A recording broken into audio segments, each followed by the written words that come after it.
rockstar has a story. Here's a piece of mind. May it bring peace of mind.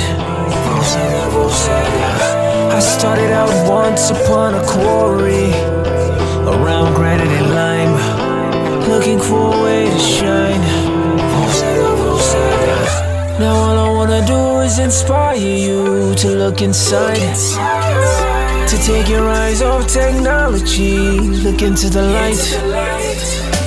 Don't let go of the higher you, put up a fight. I've come such a long, long way to remind you of why.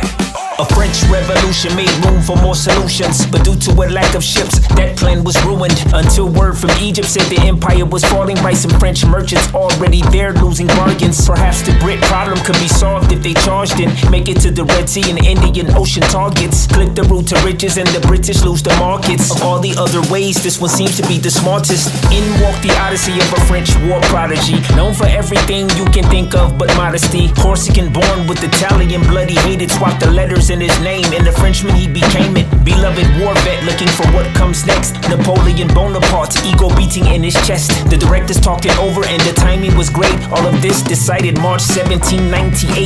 The order came 12 April to get it by blood, invade by August just before the Nile floods, to liberate Egyptians and be cool with the Ottomans, trick them both to see invaders as a better option. 50,000 strong, the opposite of nonchalance. Included were 167 savants. These men knew how to spot treasure at a glance. If they could have known, I wouldn't make it back to France.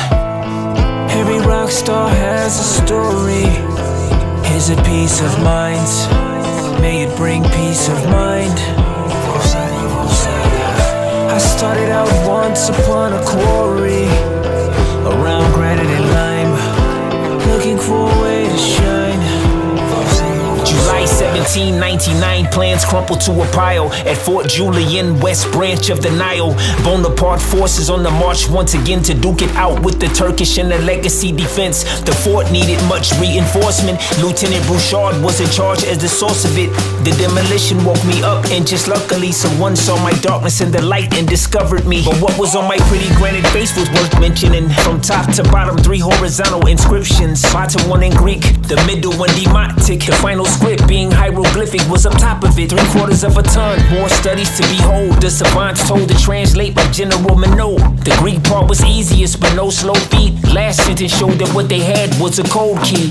Same text in 3 scripts about the reign of Ptolemy, engraved in around 157 BCE. Demotic was common Egyptian language, but still not easy to decipher cause it was ancient. The savants worked overtime just to get the hang of it. Through measurements and patience, they vowed to attain it. Meaning, if not for me, you see, Egypt's history would be doomed to fancy graffiti. You're welcome.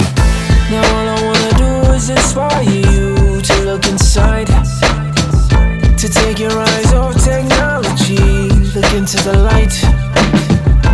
Don't let go of the higher you, put up a fight. I've come such a long, long way to remind you of why. A language laid dormant since 4th century BC. My inscription read about the 5th ruling Ptolemy. After that, my silence left Egypt in time's sand. Lost footprints blown over by the wind. But what seemed to end brought more than before. In 1802, as the spoil of war, I arrived in England as an ancient puzzle piece. Seeing men went to work seeking prestige all because of me. I slayed brilliant minds and made fools of the best. But determination is the best tool in the chest. Yeah, scholars worldwide beating one drum, but very few did it with the skill of Thomas Young. And William John Banks was also right on top of it. In 1815, he happened upon the fallen obelisk. The Greek and hieroglyphics on it read bilingual. Closer was the dream that so many would cling to. Jean-Francois Champollion was a genius, an expert with languages. Of course, he intervened and he put it all together, what they knew of what he knew. In 1822, Champollion had a breakthrough. That man was dedicated all seasons, every holiday. The work was so exhausting, he passed out for 5 days. The human mind's a solution machine. You're looking at a reason when you're looking at me. You're welcome.